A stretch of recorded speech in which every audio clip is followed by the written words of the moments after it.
corridor near the gymnasium hadn't worked on two other kids.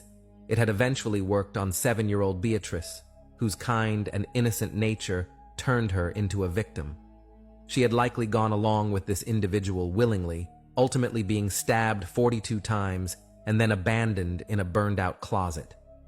The digital sketch of this individual came in the form of an e-fit, which investigators had spent more than a month crafting with the assistance of these numerous witnesses.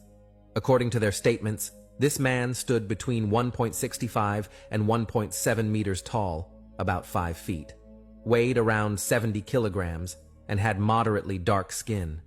As far as facial features are concerned, this man had deep-set eyes, stern-looking features, as well as a prominent brow. At the time of the crime, he was wearing dark blue pants and a green shirt with a collar. Because of this, he would eventually become known as the Green Shirt Man, or the Man with the Green Shirt, in the press, after being seen by multiple witnesses around the crime scene at the time of the murder. None of the witnesses had seen this man leave the school that evening, leading to a theory that he might have lingered around the school for some time. For that reason, police continued to look through the available footage in the hopes of creating an airtight window for this mysterious individual. Just days after releasing the e-fit digital sketch of this unknown person, investigators floated the idea of there being multiple suspects. This seemed to be due to there being 2 unidentified DNA samples recovered from the crime scene, one of which came from the murder weapon, knife, as well as another found underneath Beatriz's fingernails, on her right, dominant hand. Both samples seemed to come from different males who were not related, and the existence of 2 prominent DNA samples on the victim's body indicated more than one killer.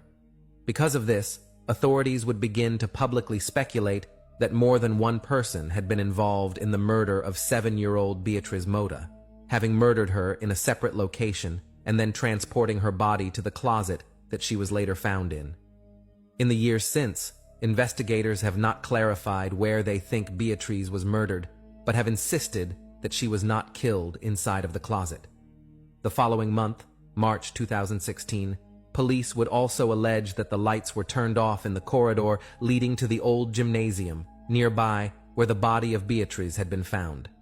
Meanwhile, within that time, a prosecutor attached to the case began publicly speculating that Beatriz had been killed inside of the private Catholic school for some kind of bizarre religious motivation, hinting at there being some kind of underlying motive tied to satanic or black magic rituals.